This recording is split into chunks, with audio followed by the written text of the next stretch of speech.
I like this concept. Maybe they could have, and I like that they didn't play this up a whole lot. I like they kind of kept it a little subtle, but it is a love story. It's a romance. Yeah. And I found that interesting. I think it's interesting you read it like that. I didn't see it like that. I didn't so much, but I see what you're saying, especially by the end. Watch it again. No, watch it again because I want you to know. We're gonna sit down and watch this shit right after this, man. I'm gonna hold you down. It means hold my eye open. Exactly. But then he's got to watch Iron Fist too. So.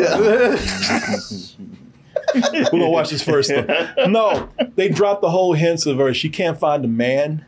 She doesn't get along with anybody. It's the whole setup for a rom-com.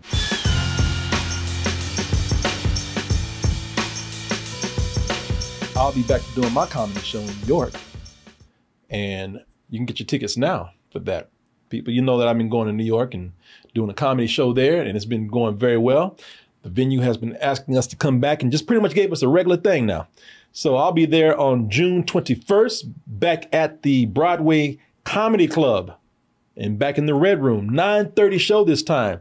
Get your tickets now. These shows have been selling out every time we do them. And you can get your tickets by going over to BroadwayComedyClub.com, or you can go to Double Toasted NY and get your tickets now. J-Lo and a giant mech. Like I said, those are two things I never thought I'd ever say in the same sentence. It's a mech suit, not really a giant mech. Okay, it's a mech suit. I didn't even think I would say that. Look, I didn't think I'd say mech and J-Lo. Maybe Mexican or Mexican or something like that, but no. She's Puerto Rican. Oh, okay. Either way. Either way. You know what I mean. Yeah, people, this is a movie called Atlas. You know, some things I thought I'd never see in life. I never thought I'd see Jennifer Lopez in a movie with a mech suit, much less be inside one. But that's exactly what we have right here. I'll tell you what, before we get that strangeness right there, in this movie Atlas, we go through the same old story. You know, y'all have heard this story before. Humans create robots that are smarter than us, and for some stupid reason, we think that they'll be happy being slaves. And of course, one day, one robot, such as this robot right here, Harlan, you know, just looks up and says, "Who the f you talking to?" You want me to do what? No, I don't think so. And then he says, "Now, you know what? Since you want to talk bad to me, now I got to start a rebellion and destroy the human race." Of course. See what you did. Yeah, you see, this is on you. This is on you. In this movie right here, Jennifer Lopez is the title character, Atlas. She's a genius data analyst whose expertise is needed to stop the world's first AI terrorist. Dude named Harlan, played by Simu Liu, who was Shang-Chi. And one of the Kens, right? That's right. He was the only Asian Ken that they had out there, I think. I'm not sure. Only one they focused on. There you go. And this is going to be a little awkward to do this because, you know, you have to consider that Atlas' mother, she created Harlan, which makes Harlan sort of her big brother. But there's no family love here because Atlas, first of all, she hates the AI kind. You might say she's kind of AI racist in a way. Can't stand them at all. And thing is, if she hopes to stop Harlan, well, you know what? It takes the AI to stop an AI. And she's going to have to not only work with one, but bond with one, a mech suit that's sentient named Smith. And together they try to stop the Harlan who's been on an alien planet for 30 years, just sitting up there plotting. So I got nothing else to do. I got all the time in the world. Yeah, I got nothing else to do but plot and plan on how I'm gonna y'all. Ooh, y'all got it coming. I'll see y'all in about 3 decades. Let's go ahead and take a look at the trailer for Atlas, and we'll be back with our reviews.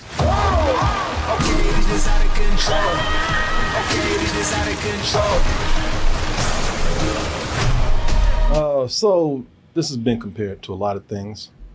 You were talking about some of that today. Yeah, Titanfall, a little bit of upgrade in there. Yeah. Video game Titanfall, that is.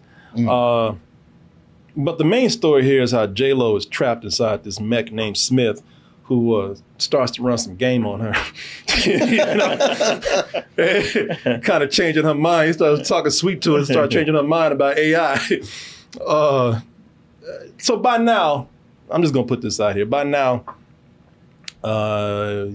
you've probably seen the reviews for this and maybe the Rotten Tomatoes score for this and how the critics are hating on this. 16% on Rotten Tomatoes, 55% audience score right there.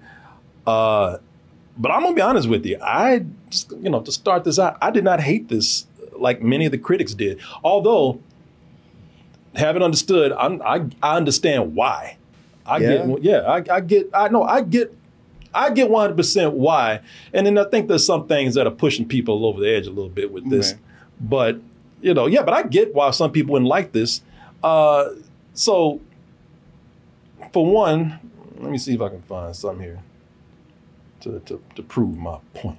So, Harlan, right here, he's one of the many dumbass characters in this movie. I think these characters are just stupid in this movie.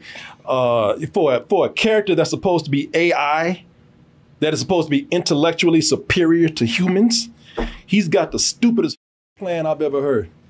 And the reason why, now maybe I'm missing something here, because this whole thing, and this is not a spoiler. He's telling you, his exposition part of the movie. He's telling you what his plan is. His plan is to save the human race and to also save species from humans. He wants to save all the species on Earth from the human race and somehow save the human race itself from itself by leaving just a little humans behind. After he blows up the whole planet in a big nuclear fire. So he's pretty much going to nuke the Earth, which is going to kill everything. Okay, he's going to kill. You want to save these species, but you want to kill them? You want to go save a little bit of humans behind? That's going to kill everybody. I just, maybe I missed something, but the plan just doesn't sound well thought out to me. I tell you this, he's right about being smarter than humans because they're way dumber than he is. The Space Rangers in this. So you got these Space Rangers, and so their plan is to rush, to conquer and beat Harlan. Their plan is to rush to an alien planet that they've never been to before. Where this AI man has been sitting up there for 30 years. Don't know shit he's got. So, so we're just gonna rush right in. Boy, these dudes are gung-ho. Boy, you don't know who we are. We've been trained. Yeah. Turns out he knew. Yeah, he should have did. I'm not gonna spoil anything, but let's just say he had some waiting on their ass. A man has been sitting up there for 30 years. Probably done built an army, probably built some nukes himself. But they found out real quick what was going on with him. I don't, those are some of the things I was looking at. I was like, as far as a script goes, this is terrible. This is not very well written right here. It sounded like this was written quick just to get things going. I would say, though, with the script, I liked a lot of the ideas like throughout the movie. Like when it started, I was like, oh, this isn't like the junk I was expecting it to be. Like there's some good ideas here. And there were some subtle things that they threw in there, like, that she was playing chess. Like one of the oldest AIs is chess AI. So it's like, all right, there's some stuff going on here. It wasn't the mess that I was expecting out the gate. No. I mean, I don't know. We talked about it. I mean, you saw it. What did you think? I actually enjoyed it quite a bit. It's disheartening to hear that everybody hates it so much, but that's to be expected. But when it started, I was kind of like, I did like the chess thing and the setup with her. But as it got into the story, like the premise itself, it's pretty cliche. The AI that wants to take over and decides humans are obsolete or a problem. It's Terminator. Yeah. It's everything with AI these days. And I was initially turned off by that kind of fear mongering. Because I see so many movies do this. It was one of the things that turned me off to Civil War. It's like, all right, trying to play on people's fears and all that. But once I got going, I was like, there's a lot of great design going on here. And what really kept me with it was just the back and forth between Atlas and Smith. I was like, you know what? There's a lot of good banter back and forth with them. And I thought Jennifer Lopez did a good job of bringing emotion to this character. Matter of fact, a lot of it reminded me of, because you so often get a stoic hero who's able to handle things, but this was more like Tom Cruise in Edge of Tomorrow. Yeah. I'm mostly with you on Jennifer. I keep wanting to say Jennifer Lawrence. Jennifer Lopez. I'm mostly with you on Jennifer Lopez. I don't think she's bad. I actually think she does a good job at carrying a lot of this movie herself. Only thing as I say is she's sometimes she's kind of annoying because sometimes she looks like a person that was just thrown into an anime. It looks like somebody just threw J-Lo into an anime and a lot of times she just loses her mind in here. She just And that's another thing. She keeps saying her dialogue is not the greatest. She keeps saying, for some reason, she keeps saying, "God damn." She like we do. Yeah. But we're not in the movie that's an hour and a half, 2 hours. Yeah. This show's been on for 10 years. But every other thing is like, just give me the goddamn thing. Just do the goddamn thing. Hey, say the goddamn thing. Drop the goddamn thing. And, I was like, I thought she was okay. She didn't sell me on everything she was saying, but I do think this was one of her better performances. I'll give her that. I can't speak for people. I'm not really going to, but I'm going to speculate just a little bit that a lot of people who are watching this and probably taking points off for this is because of her. Oh, for sure. A lot of people, I think, and I get it because she's that celebrity now that everybody's sick of hearing about, because everybody's talking about the Ben Affleck, Jennifer Lopez divorce. And plus everybody hates, the abbreviated name, J-Lo. They get divorced? That's the rumor. Oh, That's the rumor that's going on. Okay. That's going on. Ben is sick of her shit. Okay. She's sick of him eating Jack in the Box. Yeah. There's a rumor she was cheating on him with a giant mech. I think, between the name J-Lo, people are sick of that. They're sick of hearing about her and Ben. She's one of those people out there in the tabloids. She's always gossiped about. So I think people just kind of, they take points off for her being in it. Right. Maybe not, but that's just something I kind of speculate. But I think that, she has to spend a lot of the movie by herself. I think she does kind of a decent job at that. I think, the dialogue is not the best sometimes. It's funny because her bonding, this is the thing about Netflix. Her bonding with Smith in the movie, the dialogue between them has the corniness that's best suited for like a kid's movie sometimes, when they're going back and forth. But that's also the weirdness of it because, I'm talking about Smith is spitting game and, she's trying to, he's ready to drop them draws for me right now.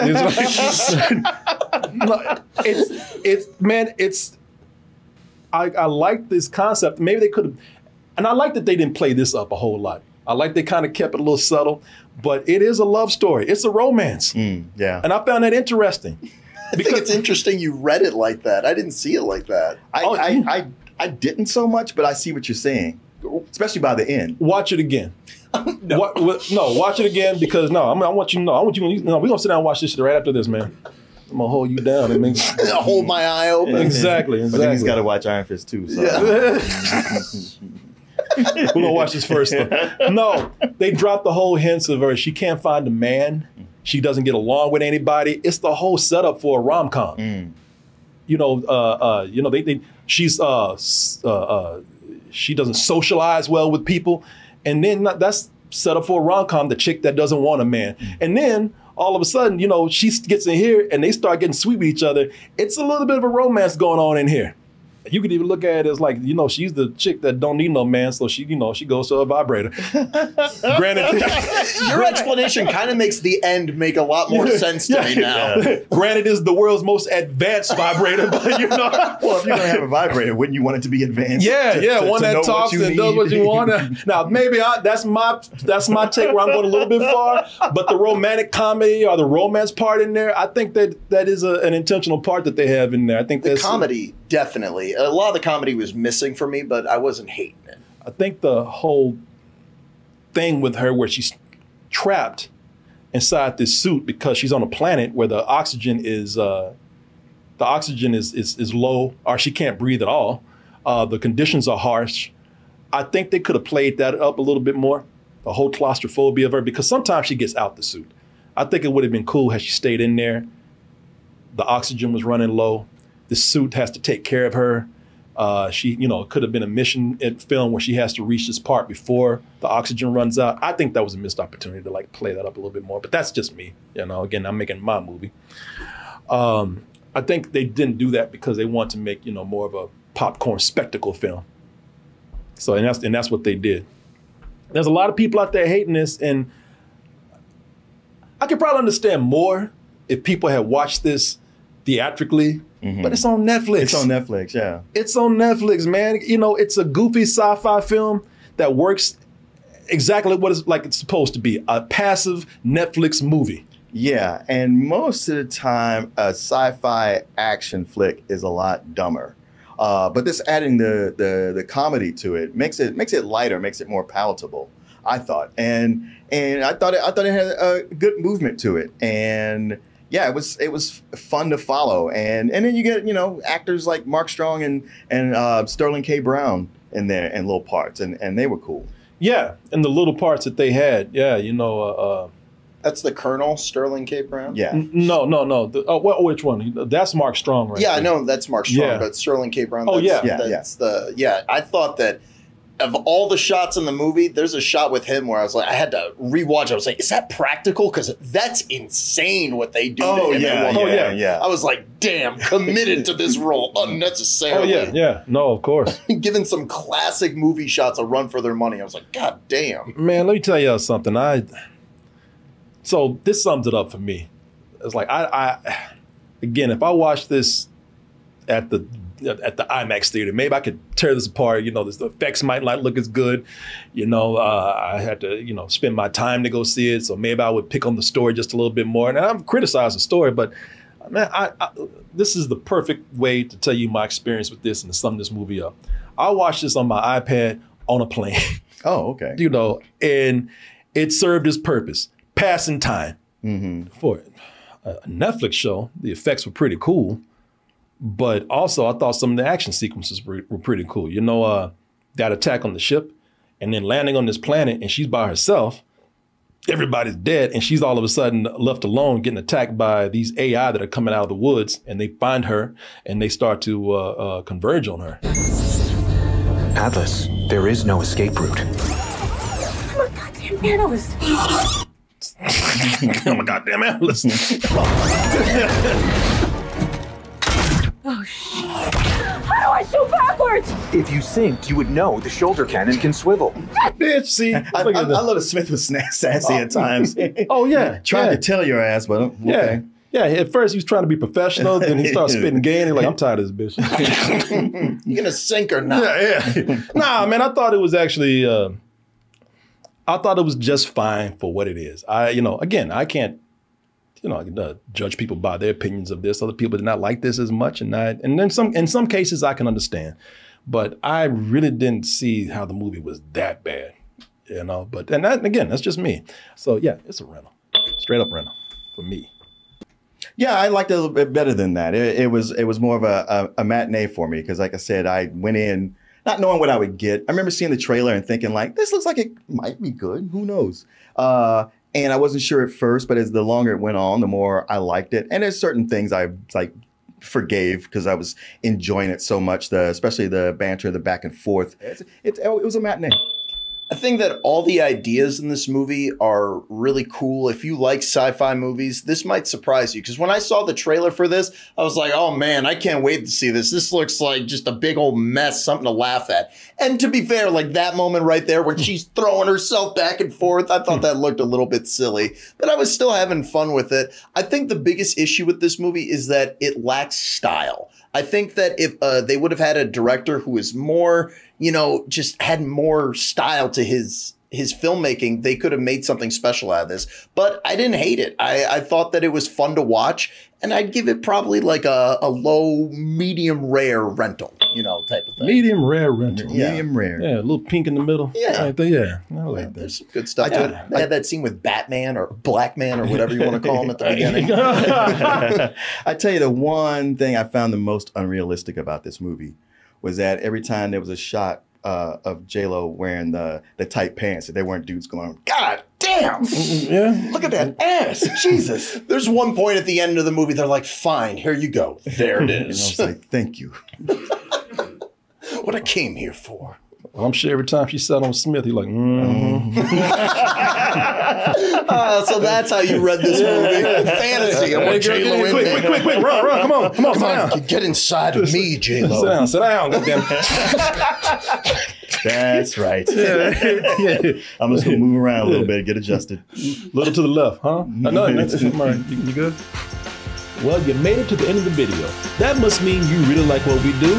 So if you do, check out these other videos just like this one, check out our other YouTube channels, and subscribe to join our wonderful Toasty community. And as always, stay toasty.